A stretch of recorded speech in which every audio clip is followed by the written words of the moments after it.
សូមបនទាំងឡាយដែលខ្ញុំបានសាងចាស់ថ្មីសន្លាងមានទាំងប៉ុន្មានសូមជូនកុសលដល់មនុស្សគ្រប់ប្រានប្រាថ្នាឲ្យបានការទាន់សាសនាម្យ៉ាងទៀតសូមជូនដល់អ្នកមានគុណទទួលយកបុណ្យទាំងញាតិកាគ្រប់អស់សត្វលោកព្រមទាំងទេវតាសូមបានផល្លានៅធម្មទាននេះសូមបានជួបសុខគ្រប់ជាតិកំណើតសូមកុំឲ្យកើតចិត្តកំណាញ់រិះសូមបានធ្វើទានជាយានជំនិះមានបញ្ញាចេះចំណេះគ្រប់ជាតិកើតជាតិណានាប្រាថ្នាជួបធัวជួបអ្នកស្មោះសរល្អក្នុងមារយាទជួបតែបណ្ឌិតសូមកុំឲ្យឃ្លាត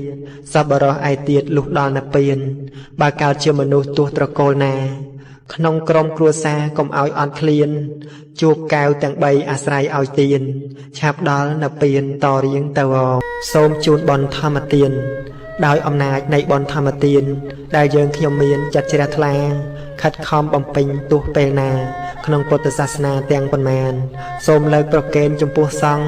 សាវកគ្រប់អង្គផ្ចិតផ្ចង់ប្រានជូនអ្នកមានគុណសូមឲ្យបានកើតក្តីសុខសាន្តតរៀងទៅព្រមទាំងញាតិមិត្តក្នុងសង្សារទាំងពួកទេវតាកុំសល់នៅ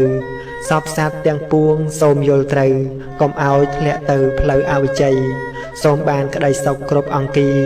មានធัวរាល់គ្នាទាំងប្រុសស្រីជួបតែអ្នកល្អសុខសួស្តីឆាប់ផុតភព3និព្វានងសូមអនុមោទនា